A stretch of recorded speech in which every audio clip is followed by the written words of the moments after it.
berjumpa lagi di program terbaru Masjid Suciati Saliman Tanya Ustadz Fatur.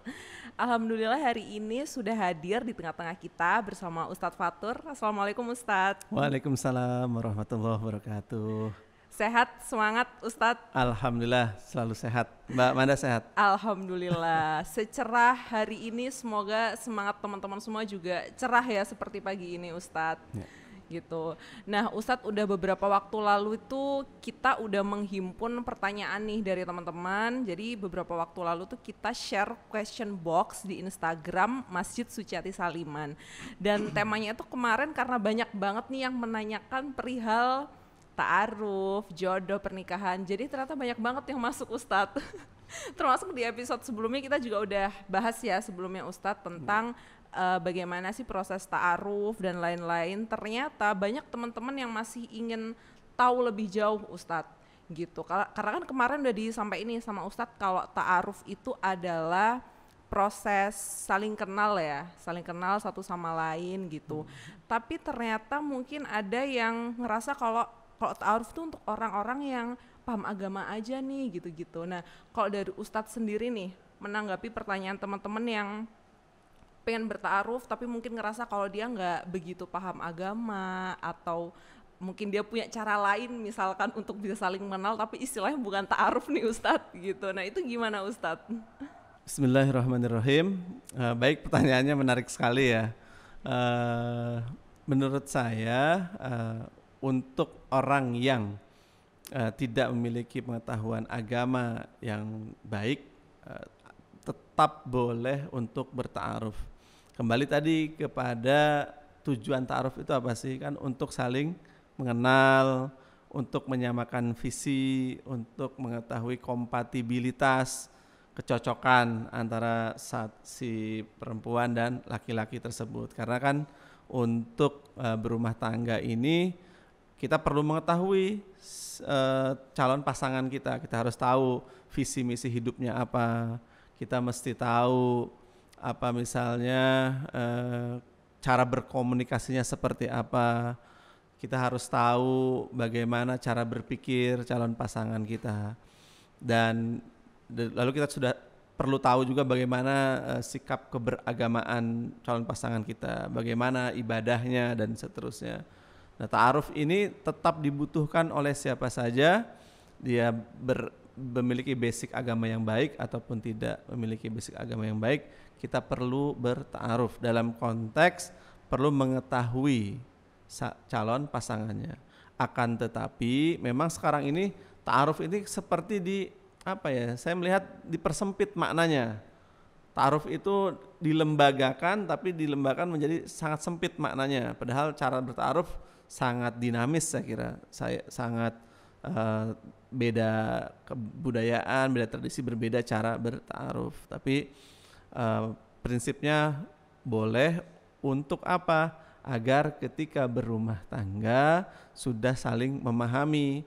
Ketika sudah saling memahami, mengetahui, dan mudah-mudahan bahtera rumah tangganya bisa lebih smooth, bisa lebih bagus, lancar, tidak ada lagi kerikil-kerikil kecil ya. Masalah pasti selalu ada, tapi semoga dengan saling memahami, saling mengetahui itu jadi tidak banyak problem-problem dalam rumah tangganya.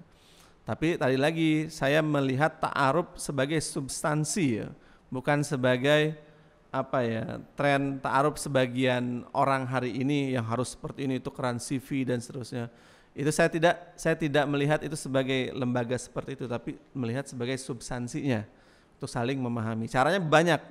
Bisa kita melihat misalnya meminta tolong orang tua kita atau guru kita atau kerabat kita yang kita percayai, teman kita yang kita percayai, itu bisa seperti itu. Yeah. Semoga menjawab Mbak Manda. Apakah terjawab apa belum ya? Baik, jadi berarti intinya sebenarnya walaupun entah misalkan kita dalam tahap masih belajar agama juga nih Ustadz, itu sebenarnya ya nggak apa-apa ya, boleh-boleh aja gitu untuk melalui proses menuju pernikahan itu dengan ta'aruf dulu gitu. Betul sekali ya. Baik, jadi mudah-mudahan terjawab ya teman-teman. Jadi jangan merasa bahwa harus yang udah ini banget nih ilmu agamanya gitu. Karena mungkin kita ngerasa mesti yang baru belajar banget gitu, tapi kok pakai caranya ta'aruf gitu kali ya. Ya, ta'aruf itu untuk semua ya. Saya kira tidak kita persempit maknanya hanya bagi orang yang individu-individu tertentu saja, tapi semua orang boleh melakukan ta'aruf agar rumah tangganya kelak bisa lebih baik, seperti itu. Baik, siap, setuju banget ya teman-teman. Berarti semoga terjawab yang menanyakan soal siapa aja yang boleh ta'aruf, bahwa semuanya tuh boleh banget karena itu penting untuk persiapan pernikahan. Nah selanjutnya ada lagi nih Ustadz pertanyaan, saya bacakan ya. Ada satu pertanyaan yaitu ketika menikah apakah boleh pengetahuan agama laki-laki di bawah perempuan padahal dia menjadi imam? Seperti apa Ustadz? Ya, ke ilmu perempuannya, misalnya ilmu agamanya perempuannya atau calon istrinya itu lebih tinggi daripada suaminya, kurang lebih seperti itu ya. Betul. Saya melihat dalam Islam sebetulnya baik laki-laki dan perempuan memiliki kesamaan kewajiban dalam menuntut ilmu. Dalam hadis thalabul ilmi faridotun ala kulli muslimin. Jadi menuntut ilmu itu kewajiban bagi setiap muslim. Ini tidak terikat oleh salah satu gender tertentu ya. Laki-laki atau maupun perempuan memiliki kewajiban yang sama. Akan tetapi menjadi keyakinan kita laki-laki biasa menjadi imam di dalam rumah tangga. Nah, untuk imam ini karena dia kelak akan menjadi imam secara hakiki maupun majazi ya. Imam hakiki itu berarti dalam sholat dia memimpin, memang menjadi imam sholatnya. Berarti kan minimal pengetahuan tentang sholat dia harus memiliki. Dia juga menjadi penentu kebijakan di dalam rumah tangga. Dia harus bisa memiliki pengetahuan tentang itu. Tapi pada dasarnya ilmu ini tidak terbatas hanya untuk laki-laki saja atau perempuan saja. Tidak ada masalah ketika perempuannya lebih unggul secara ilmu keagamaannya. Yang penting saling menghormati, saling menyayangi, saling mencintai, kan itu. Jadi tidak ada masalah ketika istrinya lebih unggul. Misalnya istrinya PhD, terus suaminya hanya S1 misalnya, itu tidak ada kendala dalam masalah hubungan bahtera rumah tangga. Yang terpenting saling mencintai, saling menyayangi, saling menghormati. Nanti si istri menghormati suaminya, suaminya mencintai istrinya. Saya kira itu bisa tetap berjalan. Tapi dalam koridor rumah tangga berarti si suami ketika menyadari dia memiliki kekurangan dalam ilmu pengetahuan, maka dia jangan lelah untuk berhenti belajar, jangan pernah berhenti belajar untuk mengupgrade dirinya, menyamakan fisiknya, menyamakan ilmunya dengan pasangannya. Karena kalau sudah saling memiliki pengetahuan yang mendekati, itu biasanya lebih enak diskusinya, lebih nyambung diskusinya. Allahu a'lam bishawab. Oke, berarti sebenarnya nggak masalah ya Ustadz gitu. Walaupun memang tadi disampaikan Ustadz bahwa untuk laki-laki gitu dalam rumah tangga memang menjadi imam penentu kebijakan-kebijakan dalam rumah tangga, tapi tidak harus betul-betul harus dominan, harus yang lebih paham agama harusnya laki-laki gitu ya Ustadz. Iya, tidak ada kewajiban harus laki-lakinya lebih misalnya, terus perempuannya ketika perempuannya yang lebih secara pengetahuan, secara ilmu misalnya pendidikan, terus dilarang, itu kan tidak ada larangan pasti soal itu. Tapi akan tetapi ketika memiliki kesamaan biasanya lebih nyaman untuk berdiskusi dan lain-lain. Ya, tidak ada larangan. Berarti memang untuk saling menghargai itu juga penting ya Ustadz. Dan memang nggak selalu harus, ya itu tadi ya, misalkan kesannya harus laki-laki nih yang harus benar-benar harus mungkin lebih dominan, atau misalkan pemahaman agama yang lebih tinggi. Tapi bahkan sebenarnya nggak masalah juga ya Ustadz. Iya, gitu. nggak masalah. Yang kan naluriah laki-laki senang kalau dihormati, perempuan nyaman kalau disayang, dimanja kayak gitu, itu naluriah. Dan setiap pasangan kalau bisa saling menggunakan itu untuk pasangannya, saya kira indah sekali. Jangan gini, laki-laki menggunakan dalil ar-rijalu qawwamuna 'alan nisa, dia merasa laki-laki adalah pemimpin bagi perempuan. Lalu si perempuan menggunakan dalil bahwa laki-laki yang hina ketika bersikap buruk kepada perempuan.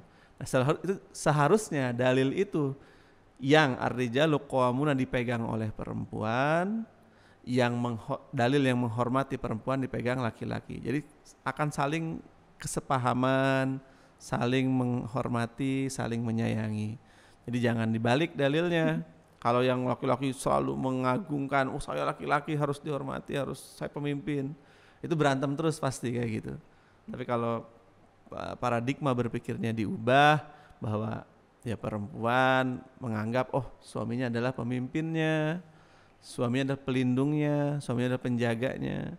Terus si laki-laki merasa bahwa seorang pria yang terhormat adalah orang laki-laki yang mencintai, menjaga, tidak menghinakan perempuannya. Kan indah tuh. Punya dalil masing-masing tapi dua-duanya untuk kebaikan bersama. Saya kira indah rumah tangga jadinya.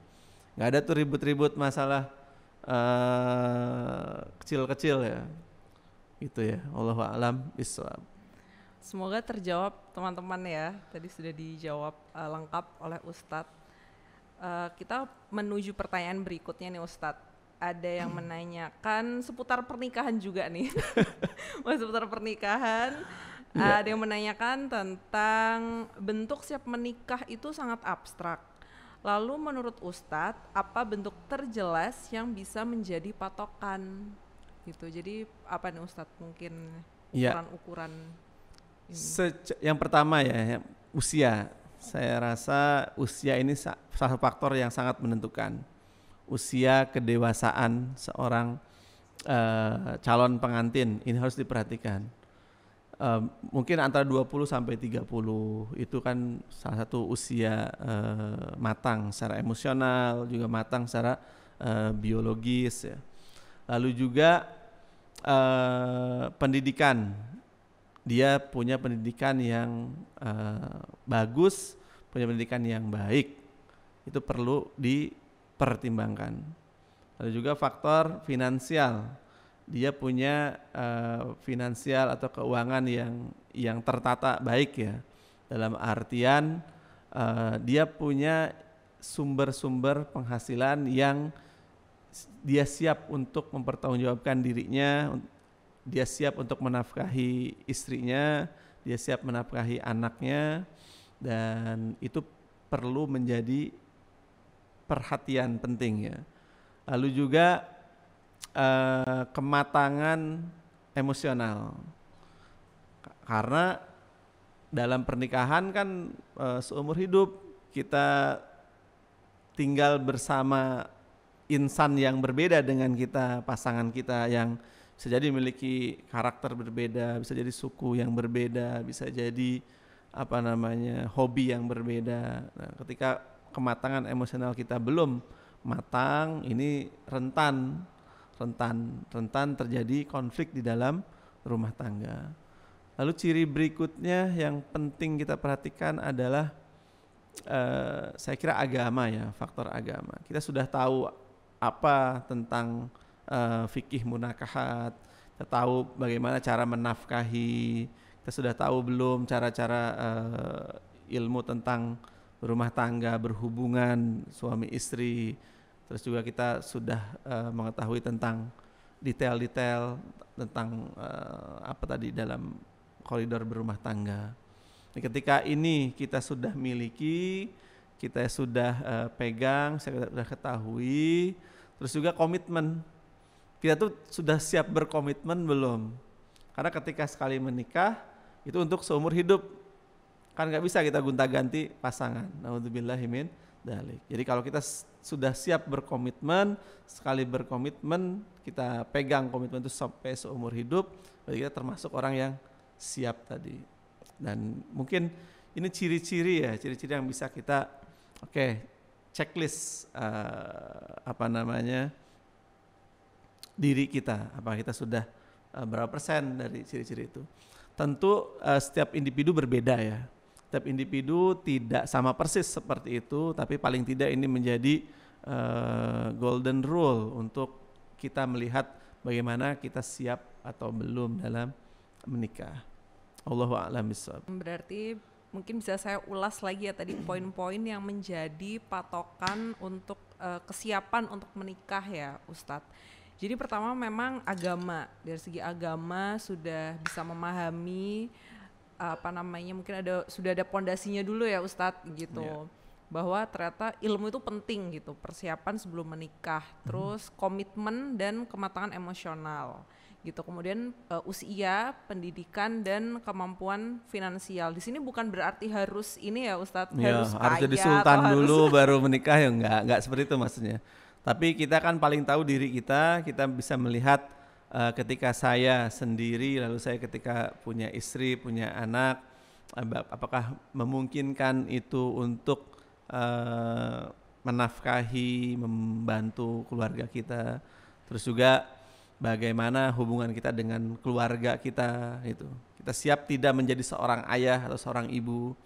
Banyak sekarang itu orang siap menikah, tapi mereka belum siap menjadi orang tua. Akhirnya ketika anak lahir, mereka nggak tahu caranya mendidik anak, mereka nggak tahu caranya memberikan tarbiyah yang terbaik kepada keluarganya. Ini kan miris sekali. Banyak sekali kita lihat orang-orang yang setelah menikah malah hidupnya makin kacau. Yang tadinya saling mencintai ternyata saling melukai. Itu kan karena ketidaksiapan, baik secara emosional, baik secara finansial, baik secara karakter, secara lingkungan, keluarga dan lain-lain. Kita inginnya ketika sebelum menikah kita saling mencintai, setelah kita menikah saling mengasihi tiada henti sampai azal menjemput kita. Kan ingin seperti itu. Betul, semoga menjawab pertanyaan teman-teman ya. Jadi tadi udah harus di-note tuh beberapa poin-poin yang penting untuk dipersiapkan sebelum menikah dan bisa menjadi setidaknya mungkin ukuran atau tadi ya di checklist ya Ustadz, beberapa poin-poin itu gitu. Dan ada pertanyaan berikutnya Ustadz, ini agak unik juga ya, mungkin cukup banyak mewakili teman-teman di luar sana juga. Ustadz, bagaimana hukumnya mensolawati orang yang kita taksir? Seperti apa Ustadz? Ya pada hakikatnya seperti ini ya.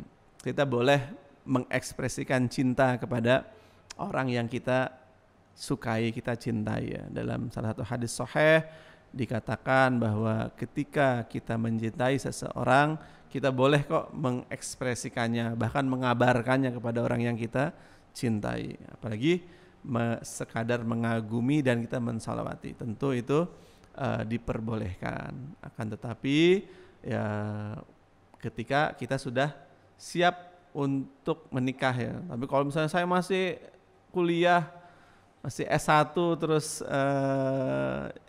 mensalawati yang kita nggak tahu kapan kita menikah ya, untuk apa itu, takutnya itu menjadi perbuatan yang sia-sia. Lebih baik kita salawati, bersalawat, salam kepada Rasulullah Sallallahu Alaihi Wasallam.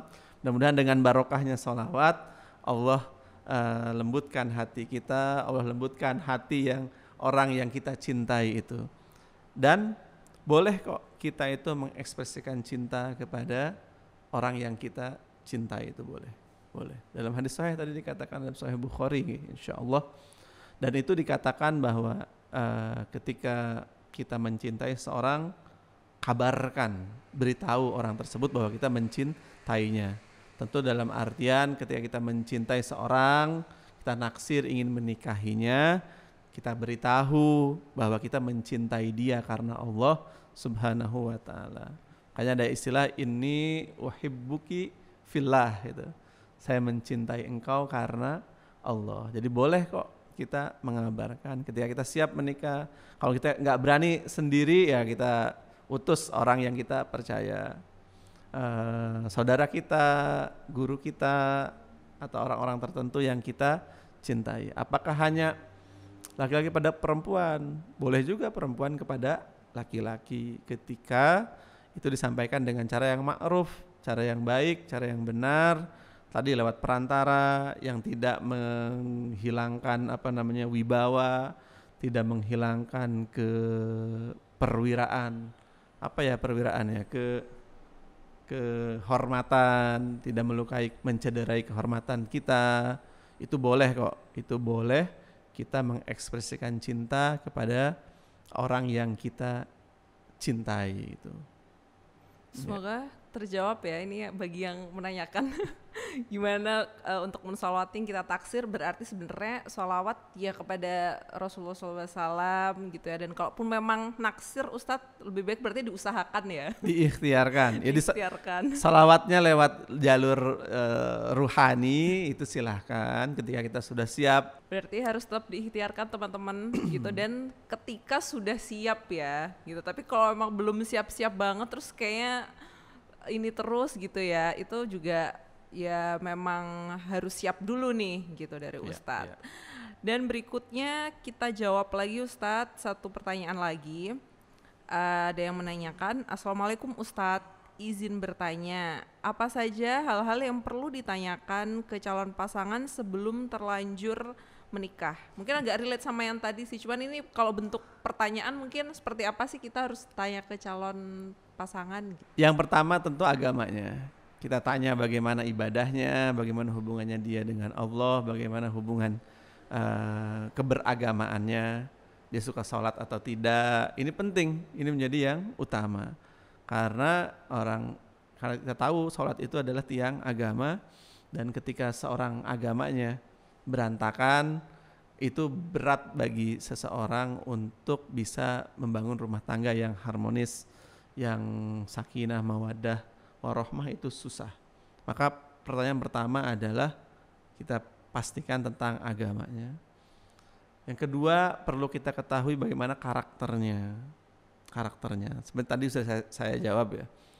Karakter ini penting kita untuk mengetahui bagaimana ketika dia menyikapi satu masalah, bagaimana dia melakukan problem solving terhadap. Karena hidup ini kan tidak selalu berjalan mudah mulus sesuai keinginan kita. Ada kondisi-kondisi di mana di luar ekspektasi kita, di luar kemampuan kita, di luar power kita. Maka ketika kita menjalani hidup yang tidak baik-baik saja, bagaimana kita keluar dari masalah tersebut. Nah, ini orang-orang yang berkarakter baik, dia bisa menjalani ini. Tapi orang-orang yang karakternya tidak baik, misalnya temperamental, mudah marah, apalagi sampai abusive, itu tentu perlu kita ketahui. Karena jangan sampai kita memilih calon pasangan yang salah, yang apalagi abusive, naudzubillah, jangan sampai itu kita berpasangan dengan orang seperti itu. Karena itu susah disembuhkannya, walaupun bisa, tapi akan sulit. Makanya perlu kita mengetahui karakter dirinya. Terus juga perlu kita mengetahui mungkin finansialnya. Ini tanpa ditanyakan, atau kita bisa melihat, bisa meraba-raba dalam artian menganalisis. Ini penting. Terus juga bagaimana hubungan dia dengan orang tuanya, dengan keluarganya. Ini penting ditanyakan. Karena ini kan menjadi cerminan bagaimana dia kelak berhubungan dengan diri kita. Ini penting bagi kita untuk mengetahuinya. Lalu bagaimana dia berkomunikasinya, bagaimana cara dia berkomunikasi. Terus semakin kita banyak mengetahui tentang pasangan kita, agar terjalin komunikasi yang baik, agar saling memahami, agar saling mencintainya mulus gitu ya. Dan tidak perlu sungkan untuk menanyakan ya, karena itu untuk kebaikan bersama. Jangan sampai ketika bersama saling menyakiti. Karena ketidaktahuan tadi, dari ketika sebelum menikah merasa gini, ternyata setelah menikah jadinya gitu. Karena ketidaktahuan. Tapi kalau sudah tahu dari awal dan kita mengetahui dan kita menyadari, ketika saya sudah mengetahui, saya siap dengan konsekuensi yang akan saya hadapi, tentu itu lebih siap untuk menghadapinya. Tapi ketika tidak tahu, dia tentu akan lebih shock, lebih berat untuk menghadapinya. Lalu diskusi tentang ini menjadi penting karena akan ada transparansi, akan ada keterbukaan, akan ada kenyamanan antara dua belah pihak. Kalau itu tidak ada, itu khawatir nanti tiba-tiba terjadi guncangan di tengah pernikahan, itu malah menyakitkan. Makanya saya sih tidak setuju dengan pernikahan yang baru ketemu sekali, belum pernah bertemu sebelumnya tiba-tiba menikah. Saya tuh khawatir, bukan apa-apa. Tidak sedikit orang-orang yang kalau zaman Nabi, betul, zaman Nabi dulu itu orang bisa mengetahui hanya dengan bertemu sekali dan melihat wajahnya saya, orang bisa tahu karakternya seperti apa. Nah ini kita khawatir kalau zaman sekarang mungkin lebih dari itu ya. Kita perlu berdialog, berdiskusi, menanyakan banyak hal. Karena zaman berbeda, sekarang udah ada medsos. Zaman dulu nggak ada medsos, nggak ada tuh mental illness dulu nggak ada ya. Sekarang karena era medsos jadi orang-orang semakin insecure. Tapi ketika kita memiliki pondasi yang kuat, pemahaman terhadap pasangan kita apapun yang terjadi di dunia maya, di dunia nyata, kita karena sudah merasa mengetahui pasangan kita enjoy saja. Apapun yang desas-desus yang terjadi di luar sana nggak ada masalah. Saya benar-benar mengetahui pasangan saya siap hidup selamanya dengan pasangan saya. Allahu a'lam bishawab. Semoga terjawab Mbak Manda. Baik Ustadz, berarti kuncinya tuh sebenarnya jangan sungkan untuk menanyakan pertanyaan-pertanyaan yang tadi disebutkan ya oleh Ustadz sebelum menikah gitu. Karena ternyata penting saling terbuka ya Ustadz. Berarti harus jujur di awal ya. Harus jujur di awal, harus terbuka. Bahkan boleh bertanya, itu kan kita kan mau berkomitmen tuh. Tanda kontrak seumur hidup kan, kontrak sampai mati kurang lebih gitu kan. Dan ketika kontrak itu ditandatangani, kita nggak bisa membatalkan kontrak tersebut. Dan kita harus pasti kita baca detail semua isi kontraknya, kita pahami semua isi kontraknya, kita nikah karena Allah. Insya Allah mudah-mudahan terbentuk sakinah, mawaddah, warahmah, ketenangan batin, terus juga welas asih dalam hubungan pernikahan, terus juga ada kedamaian di hati pasangan. Semuanya saling damai, saling cinta, tidak hanya satu pihak saja. Kalau satu pihak saja ya berat, tapi harus kedua pihak tersebut. Allahu a'lam bishawab. Insyaallah, berarti itu tadi ya teman-teman. Mudah-mudahan untuk episode kali ini banyak yang bisa di notes ya. Sepertinya pertemuan hari ini tuh banyak banget insight yang buat teman-teman yang mau persiapan menikah atau mungkin ta'aruf tuh bisa banget diperhatikan tadi pesan-pesan dari Ustadz Fatur. Iya, dan yang terpenting adalah kita niatkan karena Allah. Kita niatkan karena Allah, tidak karena untuk yang lain. Menikah karena dia populer, karena dia cantik, karena dia hebat, karena dia berprestasi, jangan. Semua itu fana, semua itu bisa hilang, semua itu bisa habis.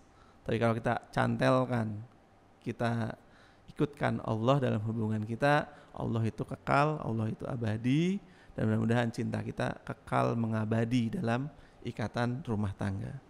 Jadi jangan karena sesuatu yang fana, sesuatu yang berubah-ubah. Dia kaya itu bisa hilang. Dia popularitas bisa hancur dalam 1 detik. Sekarang itu sepopuler apapun bisa hancur kok. Ketika kebuka aibnya satu langsung. Ada salah satu selebriti yang dicinta, dikagumi. Tapi karena satu kasus hilang yang mencintainya. Apalagi kehormatan, apalagi semuanya bisa hilang. Kecantikan bisa hilang, ketampanan bisa hilang. Tapi harus ada sesuatu yang firm, yang ajak, yang kuat, yang kokoh, yang kita ikatkan cinta kita kepada itu. yaitu kepada Allah. Apapun yang terjadi dengan pasangan kita, karena kita cintanya karena Allah, nggak akan luntur. Saya cinta istri saya karena Allah. Ada orang yang di sini. Saya cinta, apapun yang terjadi dengan istri saya tetap cinta. Karena saya melihat cinta kita karena Allah. Mudah-mudahan dengan pasangan saya bisa dekat dengan Allah. Mudah-mudahan dengan pasangan saya bisa membangun, melaksanakan, mengeksekusi visi misi hidup saya. Mudah-mudahan dengan pasangan saya bisa menjalani atau mewujudkan mimpi-mimpi saya itu kan, dan mudah-mudahan dengan pasangan saya bisa jalan ke hadirat ilahi dengan mulus sampai ajal kita datang. Amin. Ini yang kita harapkan. Mudah-mudahan saya, Mbak Manda dan juga teman-teman semua mendapatkan jodoh terbaik menurut Allah, yang bisa mengantarkan kita kepada ridho Allah, yang bisa membimbing kita untuk dekat kepada Allah Subhanahu wa ta'ala. Amin, amin ya robbal alamin. Semoga bagi teman-teman yang sekarang sedang mengusahakan berikhtiar dalam jodohnya bisa dilancarkan, dimudahkan, dan mari kita gantungkan harapan hanya kepada Allah Subhanahu wa ta'ala. Terima kasih Ustadz Fatur sudah membersamai kami pada hari ini, dan untuk teman-teman semua jangan lupa terus ikuti media sosial Masjid Suciati Saliman. Kami ada di Facebook page, Instagram, YouTube, dan juga TikTok. Jangan lupa follow di @masjidsuciatisaliman. Sampai jumpa. Wassalamualaikum.